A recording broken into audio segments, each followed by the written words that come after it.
Hello everyone! Today is a new day, new life, new beginning, and new lesson. So our lesson for today is about graphing a function. So, of course, we have examples here. So in graphing a function, of course, we need a table. So, gagawa tayo ng table and then we will substitute the given. It depends on what given do we have. So, maglalagay tayo ng table dito for the function of x and y using the given equation. So, for number 1, we have equation y minus 3x is equal to 7. So, kung gagawa tayo ng table, siya. Usually, ang ginagamit natin sa table ay negative 2, negative 1, 0, 1, and 2. Pero, pwede na siya dito. Just use 3. Okay na siya. Okay na ang 3. So, this is x, and this is y. So, let's try. Ang x natin is negative 2, 0, and 2. Okay? Para hindi masyadong mahaba yung graph natin. Pareho lang din kung marami yung given natin na x or domain. Okay? So, from this, we will substitute this or the equation in a slope form. So, y now is equal to, i-transpose natin ang negative 3x over equal sign. So, yung negative magiging positive, and then copy 3x.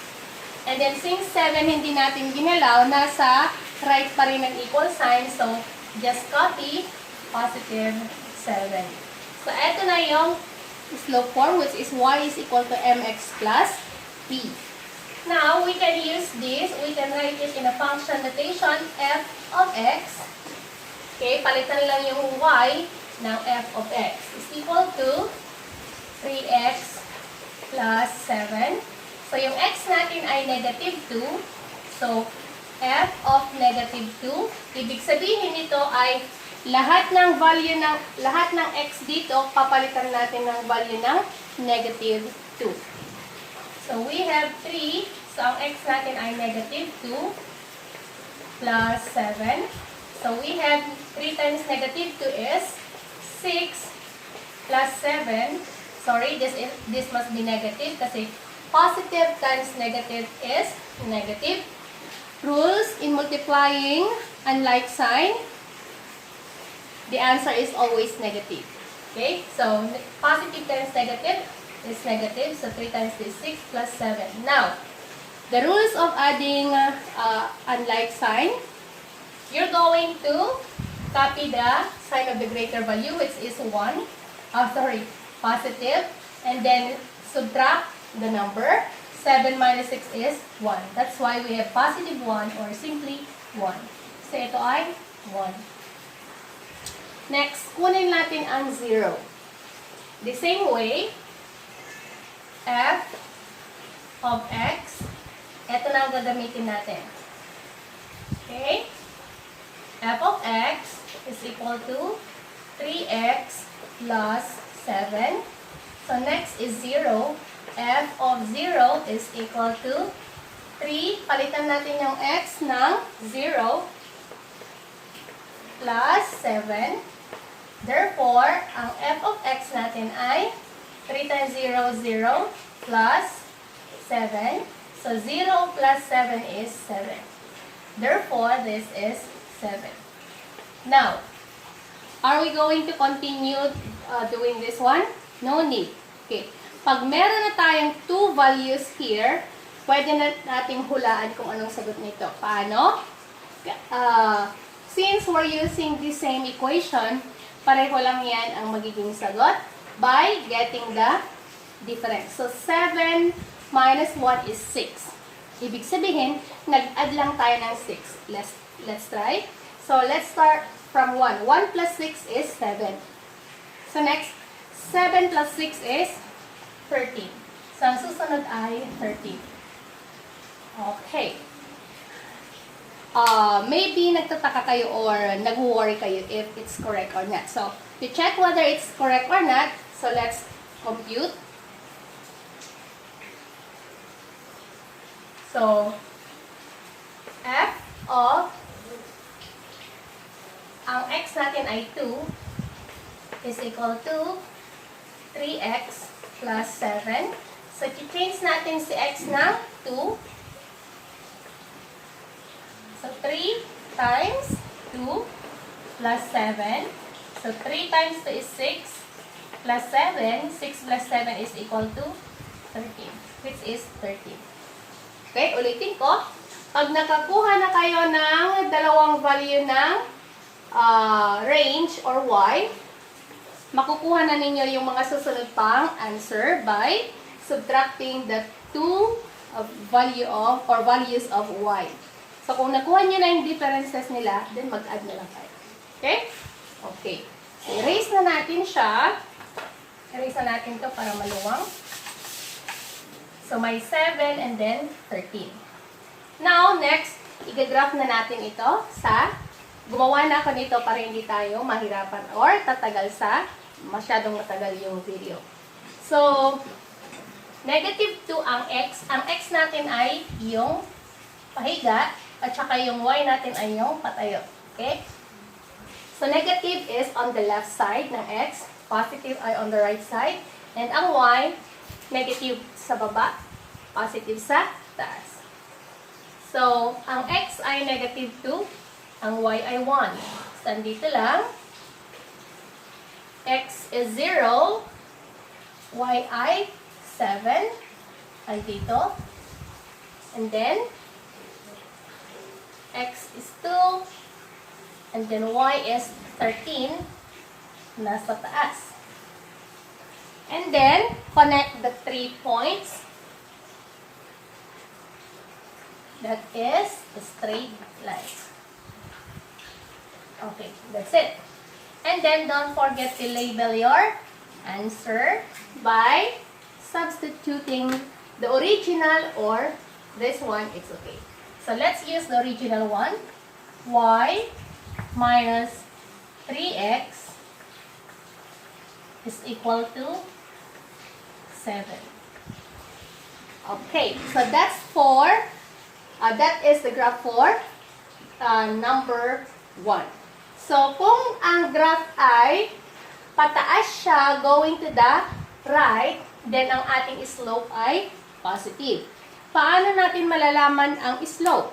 Okay? So, ang slope natin ay yung katabi ng x. So, this is our slope, which is positive 3. Ngayon, paano natin malalaman ang slope dito? Sa graph without this one. Ito lang. Ang slope is rise and run. So, mag-start tayo sa x-intercept. So, rise. Ibig sabihin pataas. 1, 2, sorry. 2 pala. 2, 4, 6. And then, so that is 6. Overrun. And then, 2. Over 2.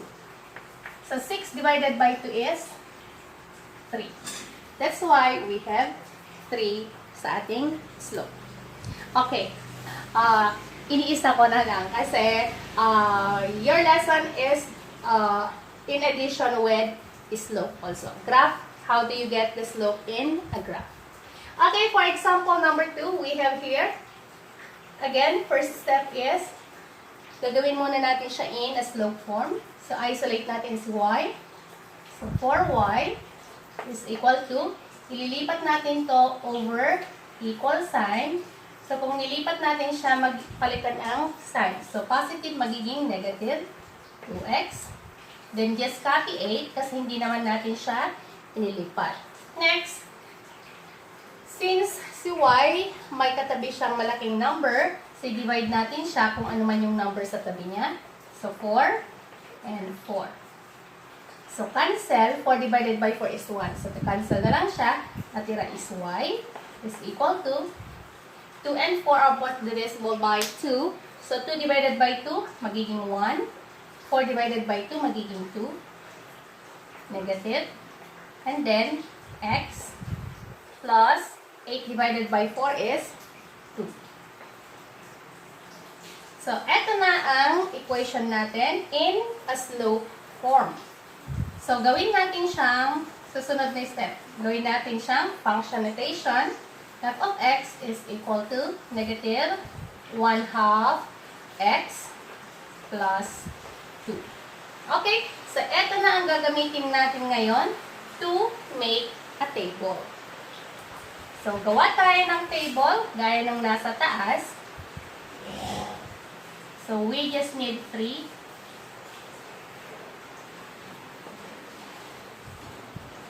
X, y, negative 2, 0, and 2. Okay? The same steps sa taas. So, f of negative 2 is equal to negative 1/2. Ang x natin, papalitan natin ng negative 2. Negative 2 plus 2. So, negative times negative. Kung mag-multiply tayo ng parehong sign, magiging positive. So, ngayon, kung positive ang sign mo, kung sa unahan siya, kahit hindi mo na isulat ang positive sign, automatically, that is positive. So, 2 times 1 is 2. 2 divided by 2 is equal to 1. So, 1 plus 2. 1 plus 2 is equal to 3. So, this is 3. Next, palitan natin ay yung x is 0. Kung x ay 0, okay, erase na lang natin to.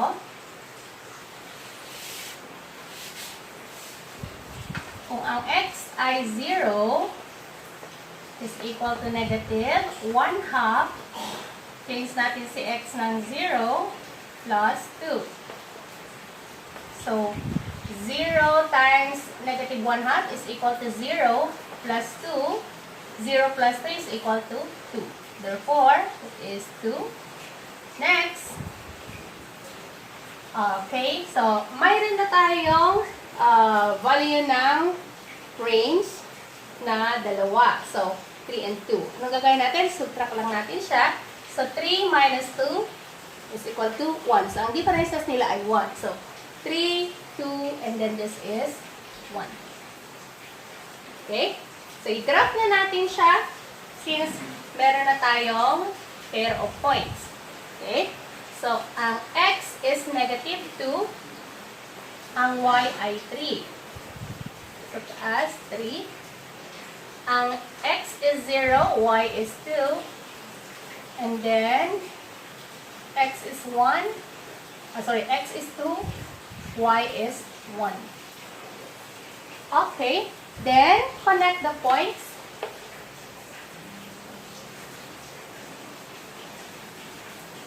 Ayan. And then, of course, don't forget to label the graph. Ito ay magiging 2x plus 4y is equal to 8. That's it. Ngayon, kung halimbawa hindi natin alam ito or wala ito at may graph lang na ganito, paano natin malalaman ang slope natin? Okay. Before that, gaya ng sinabi ko kanina, kung pa ganito ang kung paakyat, papuntang right ang graph natin, then it is positive ang slope. Pero kung paakyat, papuntang left ang inyong graph, ang slope ninyo ay negative. Okay. So, mahirap kasi ito kasi hindi siya naka-attach sa x. Okay? Hindi naka-attach sa x yung sa y natin. That's why, medyo mahirap count kung ano yung slope natin. But then,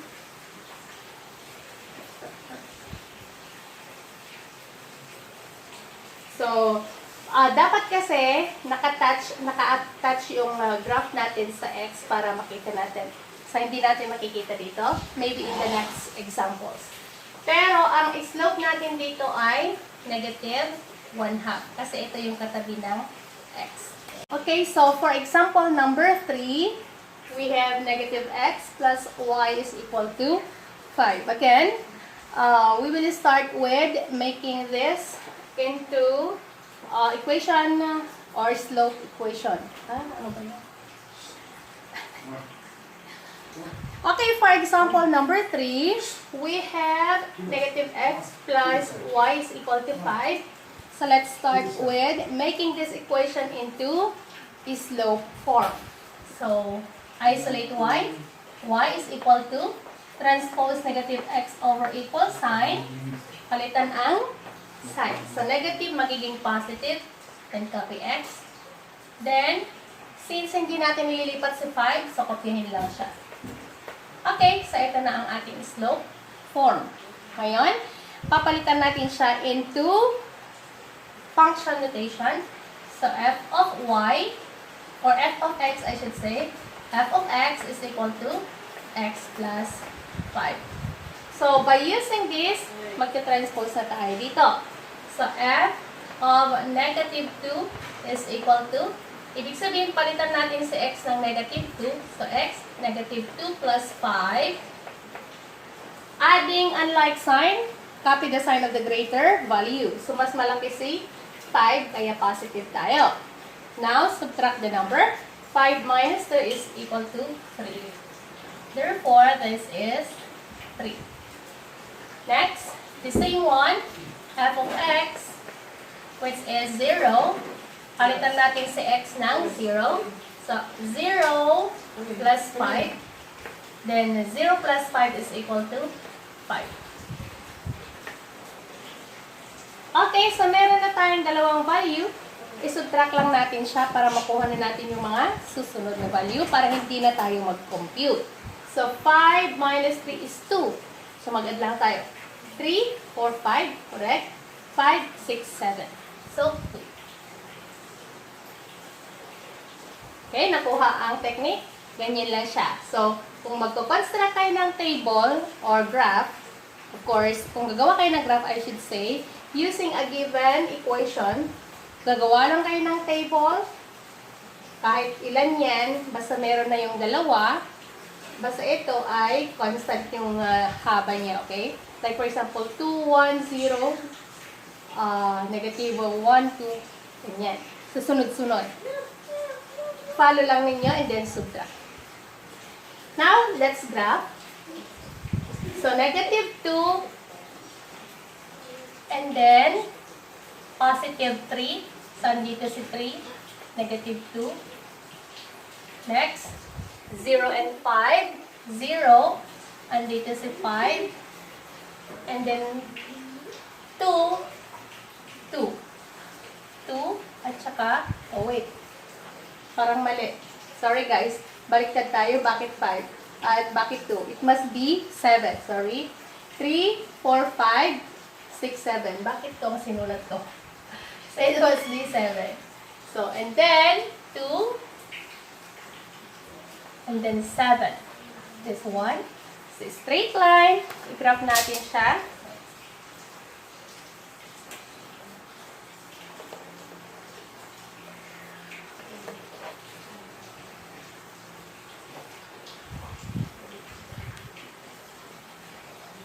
Yan. So, don't forget to label. Ang graph natin ay negative x. This is negative x plus y is equal to 5. Okay, next.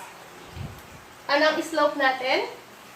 So, malalaman natin ang slope by, let's try, na-touch siya sa negative 4. Mag-jump tayo. 2, 4, 5. No, sorry. So, 5 din nakatouch dito. By 5 kasi siya. So, 5,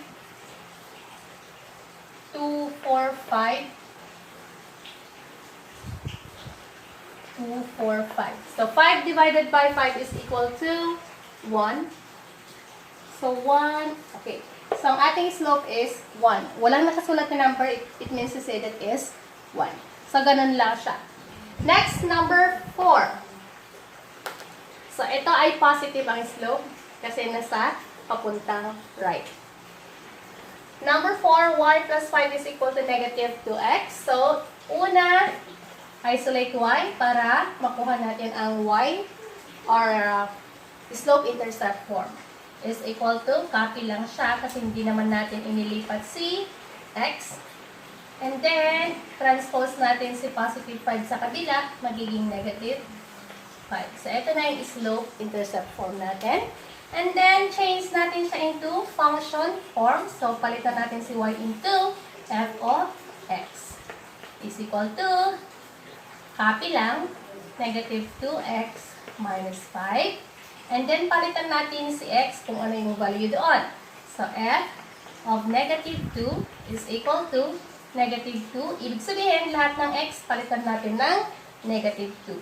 Okay, so, x, palitan ng negative 2 minus 5. Next, negative times negative. Pag mag-multiply tayo ng parehong sign, the answer is always positive. So, positive na siya. No need to write kung nasa unahan ng equation. 2 times 2, 4. Minus 5. So, 4 minus 5. Kung mag-add tayo ng unlike sign, copy the sign of the greater value, which is negative. Then, 5 plus 5 minus, subtract natin ang number. 5 minus 4 is 1. So, this is negative 1. Next, the same equation. F, ang x natin ay 0. Palitan natin ng x ng 0. So, negative 2. 0 minus 5. Then, 0. Negative 2 times 0 is 0. Minus 5. Then, 0 minus 5 is negative 5. Negative 5. So, kung nakuha na, titingnan natin ang differences nila.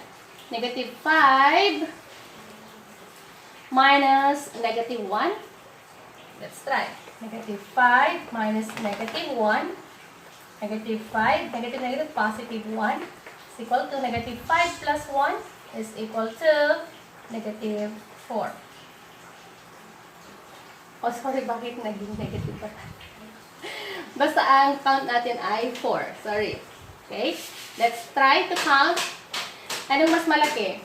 Negative 1 or negative 5? Negative 1. Okay? So, mag-count tayo. Negative 1, negative 2, negative 3, negative 4, negative 5. So, 4 ang counting. So, negative 5. Ganun din gagawin natin. Negative 6, negative 7, negative 8, negative 9. So, this is negative 9. Nakuha? Okay, so negative 9, negative 5, and negative 1. Mag-graph na tayo. So, negative 2, meron tayong negative 1 dito. Kasi 2 ito. Kasi negative 1.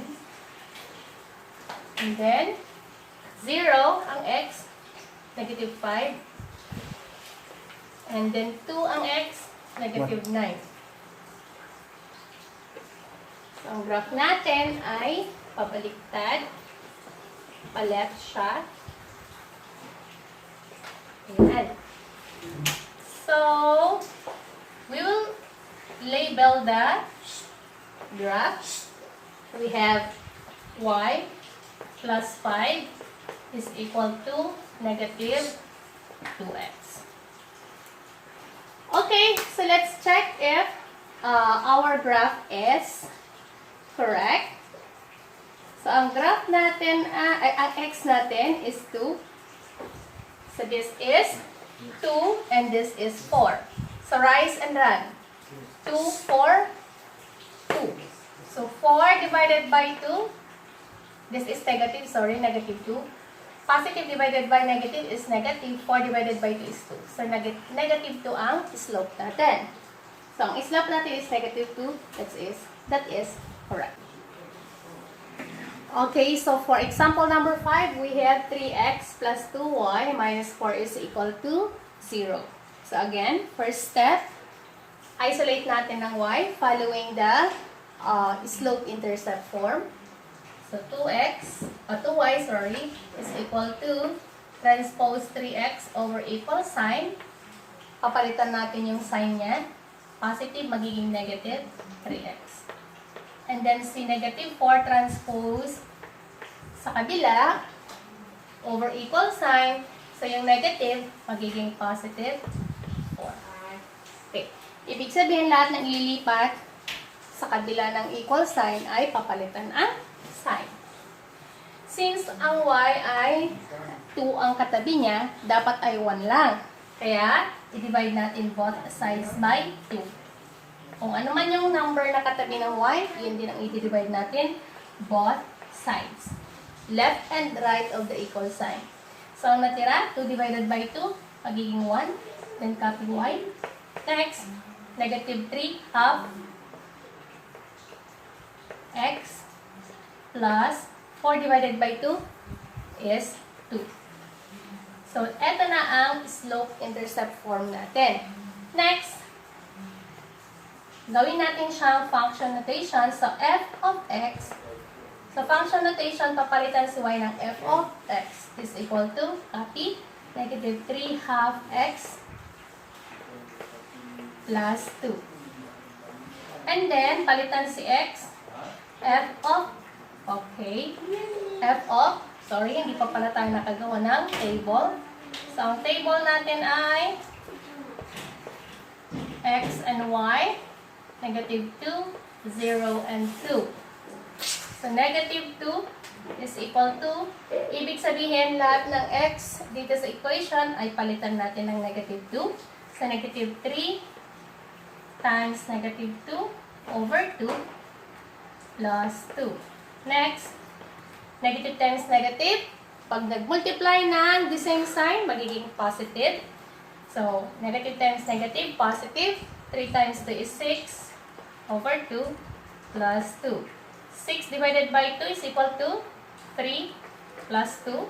So, 3 plus 2 is equal to 5. Therefore, this is 5. Next, gawin natin si x na 0. So, f of 0, yun, is equal to negative 3 times 0 over 2 plus 2. Next, negative 3 times 0. If you multiply a number by 0, the answer is always 0. 0 divided by 2 is equal to 0 plus 2. So, 0 plus 2 is equal to 2. So, 5, 2. Okay? So, mag-count tayo from 5 to 2 kung ilan ang differences nila. So, 5, 4, 3, 2. So, 3. So, next, 1, 0, negative 1. So, this is negative 1. Ulitin natin. Paano? Pwedeng mag-compute. 5 minus 2 is 3.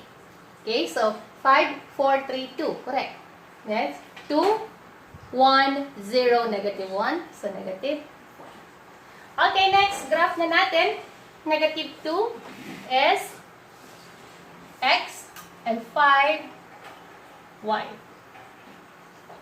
Next, 0, 2. Sorry, 0 ang x. Y is 2. Then, 2 ang x. Negative 1. So, ang graph natin ay going to the left. Okay, that's it.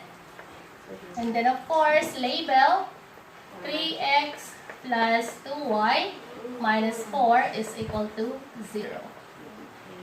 Okay, so how to get the slope? Hindi kasi perfect yung graph natin. Mahirap kunin kung fraction ang slope natin pag ganito ang graph kung hindi siya ginawa sa graphing paper or graphing board. But then, this is our slope. Yung number na tabi ng x. Kung naisulat na siya in slope-intercept form. Okay? Okay guys, I hope you learned something from this video today or from this lesson today. I hope that I'll see you again next time in our next video. Thank you and keep watching. Bye! Keep safe.